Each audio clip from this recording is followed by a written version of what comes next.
Abril de 1953. La Guerra Fría está en su punto de ebullición.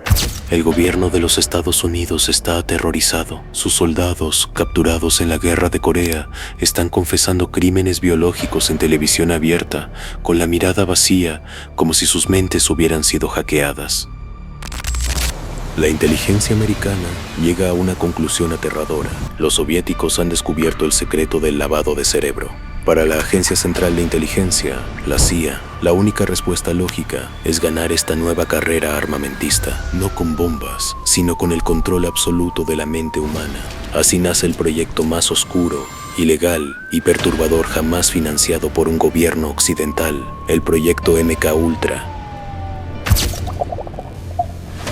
A la cabeza de esta pesadilla estaba Sidney Gottlieb, un químico brillante y obsesivo. Su misión era simple, pero macabra: encontrar una droga, un método o un trauma capaz de quebrar la voluntad de un ser humano, borrar sus recuerdos y reprogramarlo como un títere perfecto. Para lograrlo, la CIA le otorgó un presupuesto ilimitado y total inmunidad. Gottlieb operaba en las sombras, convirtiendo hospitales, prisiones y universidades de todo Norteamérica en sus laboratorios personales. Sus conejillos de indias, ciudadanos comunes, personas con problemas mentales, reclusos, estudiantes universitarios y transeúntes que jamás sospecharon que su propio gobierno estaba a punto de destruirles la vida. El arma principal de Gottlieb era una sustancia recién descubierta, incolora, inodora y devastadora: el LSD.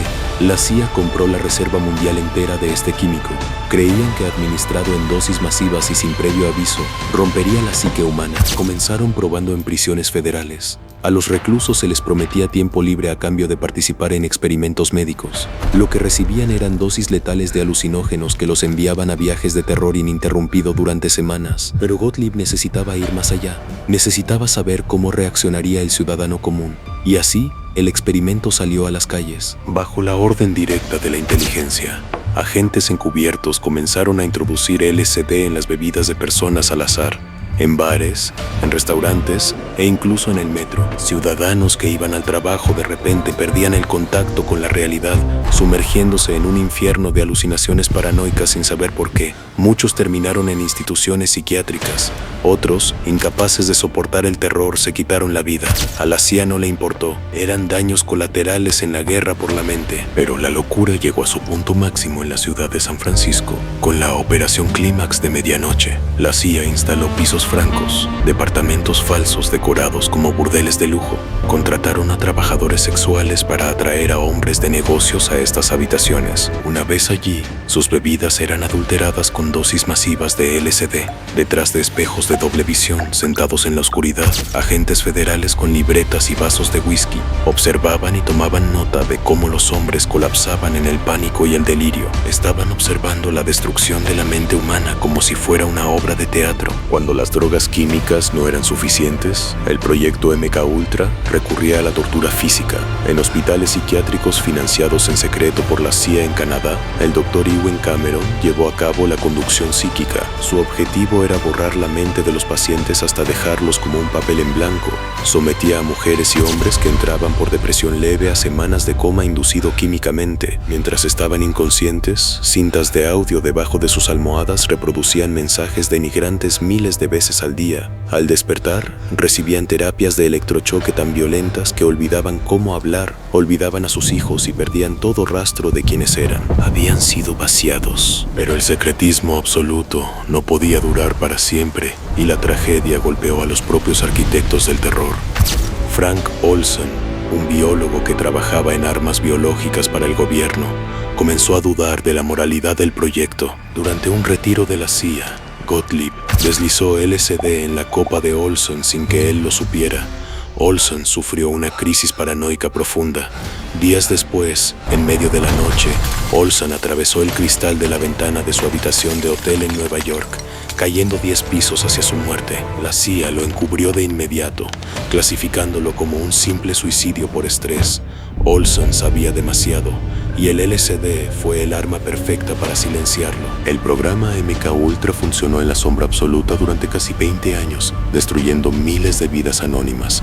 149 subproyectos esparcidos por 80 instituciones diferentes. Pero en 1973, con el escándalo de Watergate devorando al gobierno y el pánico apoderándose de Washington, el director de la CIA, Richard Helms, entró en pánico. Sabía que si el Congreso descubría los experimentos en humanos, sería el fin de la agencia. Helms dio una orden fulminante: destruir todos los documentos del proyecto MK Ultra. En los sótanos de la agencia, las trituradoras y los incineradores trabajaron día y noche. Miles de historias clínicas, informes de tortura y nombres de víctimas se convirtieron en cenizas. El rastro de sangre fue borrado, o al menos eso creyeron. 2 años después, en 1975, el Comité Church del Senado comenzó a investigar los abusos de las agencias de inteligencia. Parecía que Helms había tenido éxito ocultando el horror, hasta que un auditor encontró un error administrativo. 20.000 páginas de documentos financieros de MK Ultra habían sido archivadas por error en un edificio diferente. No eran informes médicos, pero los recibos de pago contaban la historia completa: compras masivas de drogas, pagos a burdeles, cheques a hospitales psiquiátricos. Los fantasmas de MK Ultra habían vuelto para testificar desde las facturas. La CIA se vio obligada a admitir públicamente que había experimentado con su propio pueblo. Pero como los registros médicos fueron quemados, la inmensa mayoría de las víctimas jamás supo que su locura no fue natural, sino un arma de su propio gobierno. Hasta el día de hoy, la extensión real del daño es un agujero negro en la historia. Sidney Gottlieb jamás pasó un solo día en prisión. El proyecto MK Ultra nos deja con la pregunta más escalofriante de la Guerra Fría. Si el gobierno estuvo dispuesto a hacer esto hace 70 años, ¿qué están haciendo hoy en la más absoluta oscuridad? Suscríbete a Crónicas del Pasado.